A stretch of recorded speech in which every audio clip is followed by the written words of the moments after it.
In today's lesson, we're going to be talking about how to use a palette knife. Not necessarily just for palette knife painting techniques, but as a tool to exercise the idea of thicker paint, the value of understanding what thicker paint does as opposed to thin paint, and also to get us away from detail. We're going to see things in large shapes of the right value, right temperature, without having to worry about the detail at all. Now in this lesson we're going to be looking at using a palette knife just as a tool for an exercise, not necessarily for the express technique of palette knife painting, there are some good ones out there, but as an exercise, and we're not going to use it totally, but it really helps in focusing on the big shapes, just getting the overall value and overall color to suggest the light in the painting. Keeps us away from using paint that's too thin, because you really can't get thin paint with a palette knife. Just using a palette knife itself automatically gives you thicker paint. So keeps us away from getting too thin a paint, so we really get to see what real strong paint looks like, because we can keep it thicker. And it gets us out of our routine of painting the same way every time. I used to do a lot of small palette knife paintings outside, especially traveling, because they're so much faster. All I'm doing is blocking in big areas of dark and light and not fussing around with little detail or even smaller shapes and planes. I'm sticking with those bigger shapes and planes, and I can focus on getting them the right value relationship and color relationship. Charles Hawthorne, who has a good book on painting, early 20th century painter. I think Dover prints those books. Same publisher that prints John Carlson's Guide to Landscape Painting and a few other really good ones. He has a good technique and practice in there of using palette knife for figure painting outside. Again, that gets you away from trying to overdraw, overuse detail, and get you right to the important stuff, which is the bigger shapes. So first of all, we're going to look at a few palette knives, or painting knives is what they're called. The ones we want to use have this angled neck, so it gives a little clearance from the canvas and is easier to use. So these, I think, technically are called painting knives. These are technically palette knives. They're just straight. They don't have that bend right there that allows you to get more clearance on there. So we don't want these. We want these, and there's a few. These are kind of standard shapes and sizes. A bigger one here, I think, is about 3 inches, 3.5 inches long. So I would get a kind of a big one. Of course, they get 7-8 inches long, but you don't need those. 2.5, 3 inches long, and then maybe this one's 1.5 to 2 inches, and then maybe an inch long one. You can get them a lot thinner than this. You know, they can have a long, narrow thing to it like that. This one's a little wider. Doesn't really matter. Just get 2 or 3 different sizes, and this one is good. Or you can actually just do it with one. If you're just going to use one palette knife, I'd probably get this one, the 2 to 3 inch, because it gives you more versatility. The small one doesn't. You're stuck with small ones. Or the middle one's not too bad either, quite a bit. And remember, they have to have that bend in the neck like these do. Don't get the straight ones. And you can find them anywhere. Those local chain store like Michael's and Hobby Lobby, they always have them. Or you can get them online at Utrecht, Jerry's Artorama, or any local art store. Now, looking at some images of what we're going to be thinking. This is a scene of some cliffs in southern Utah. When we see this right away, we're drawn towards detail naturally, I think. So all these little things here, our eye is drawn to these right away. These little dots and dashes, these crevices and cracks, and we think that's the important part, and of course it isn't. It's more about the larger shapes. And with a palette knife, I can break up each plane into 2 or 3 larger shapes, sky being maybe 2, having a slightly darker, slightly lighter. Here I can break this up. When I look at this, I see 2 values of this warmer gray. A little darker, a little lighter. 2 or 3 values of this reddish orange, probably a lighter, medium, and then the shadow. And then some of these dark shadow areas that are a lot cooler.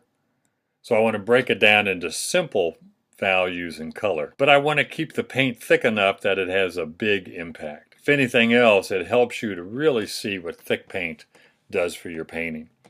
And I think a lot of us are taught we start out thinner, build up the lights, and then lay them in very thick.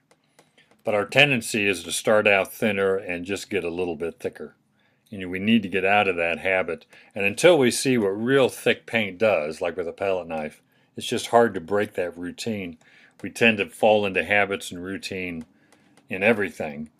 And in painting, it's just hard to get out of them because we feel safe in them. We usually don't like what we're doing, but we feel safe there because it looks somewhat like the photograph.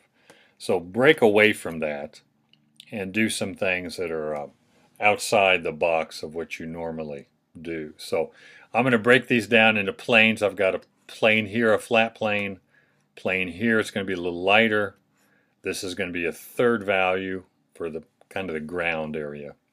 They get in 3 or 4 values in the cliffs and 2 values in the sky. I didn't get to the sky, but these are my shapes. I got 2 different values here, and then actually a third one here. It doesn't look much different. And then the shadows and the 1, 2, 3, 4, 5, 6 values up in there. 2 values on the green shrubbery. And again, that palette knife will force the color to be strong because it's thicker. Thicker paint is always stronger than thin paint. And everything will, with the palette knife, everything gets real thick, so it's a little flattened because of the thick paint. You actually want your darks to be a little bit thinner, but we're not worried about that. This is an exercise. And it really brings home the idea of what strong color and thick paint does for your painting. By strong color, I don't mean straight color from the tube. Even when I mute it, I can keep it strong because it's thicker. Thicker paint just has more strength to it than thin paint.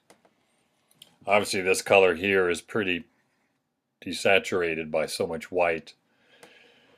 And it's gotten very muted because it's a combination of both cool and warm colors. This would be the equivalent of dioxazine purple with cad yellow, or ultramarine blue with cadmium orange. It's a gray color, but it's either warm or cool. And here it's warmer. So keeping the color strong, the values separate, and seeing what thick and thin paint does. So you can see also it really simplifies. There's not much detail when you use palette knife. And that's kind of how I want to see it. So we're not rendering exactly what the photograph gives us, but thinking in terms of big, simple, flatter areas of dark and light.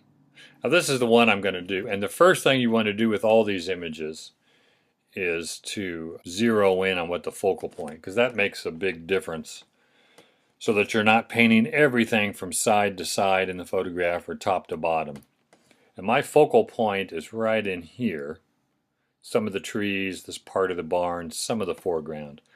So I'm going to eliminate a lot. I'm going to have some sky, and I don't need all the barn, so I'm going to crop the barn there, and I don't need all the trees on the side or all the grass on the bottom. So that's more of the image that I want. Zooms in a bit more. I think before, there's just too much involved, too many trees on this peripheral, too much sky, too much grass. And like most images, there can be several compositions. This could be a composition way over here on the left side, the left side of the barn cropping off a little bit of the right, some of the trees up here, some of the foreground. That would make a nice composition. This right here would make a nice composition. So there's about 3 or 4, even a strong vertical, starting right in here and cropping, getting some of the sky in the background mountains. So don't try and get it all into one painting. I would rather get 3 or 4 paintings out of one photograph than try and paint it all in at once. It just becomes too much, and the viewer gets kind of lost in that. So what I want to do here is flatten, create more contrast. Photograph doesn't do much with the depth. The depth is kind of flat. So I'm going to flatten areas by just doing 2 simple values. And with palette knife, you can certainly soften edges, but it's not necessary. Again, especially for this exercise. Now we are going to use some brush work. We can come back and drag a brush through these thick areas.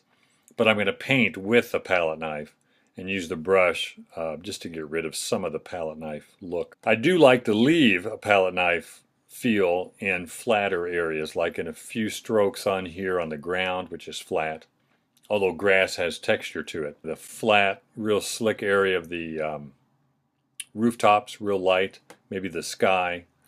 The tops of big boulders, snow is really good at palette knife because it's flat, not very textured. So there's areas I want to use palette knife, but most of the time I want the palette knife to contrast brushwork.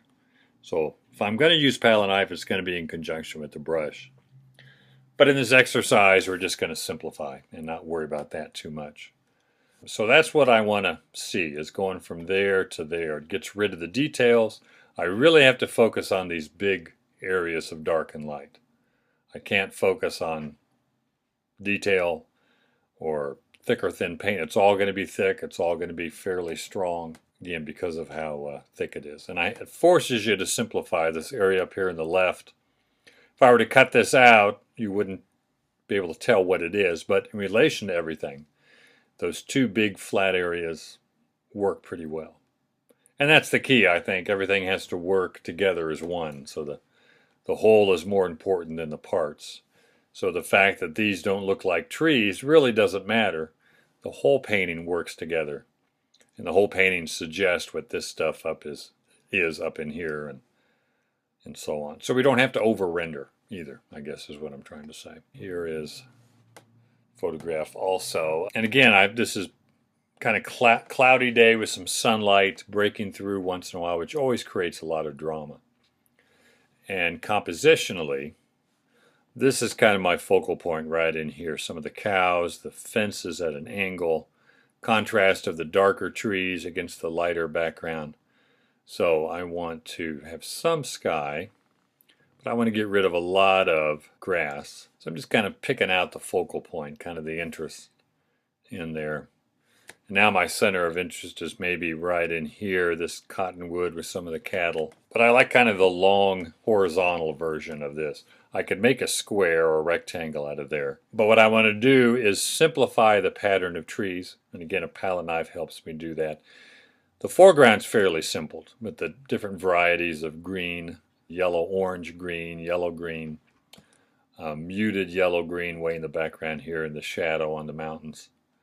But this is how I want to see it and how I want to apply palette knife to it. And if you're used to the detail and that's always your focus, this will seem real uncomfortable. But it gets you out of that habit of just thinking detail and copying the photograph.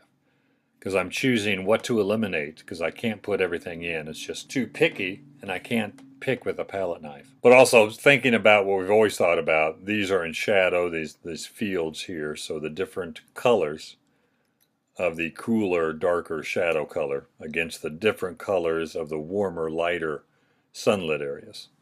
Sunlight, shadow, shadow. So just big areas. And how I arrange these is what matters. These trees didn't go up that high in the photograph.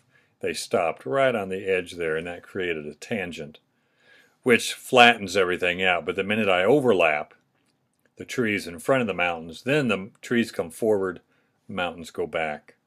And again, that more muted, cooler color as it recedes gives me a sense of depth. This is the important part. This is what makes the painting work.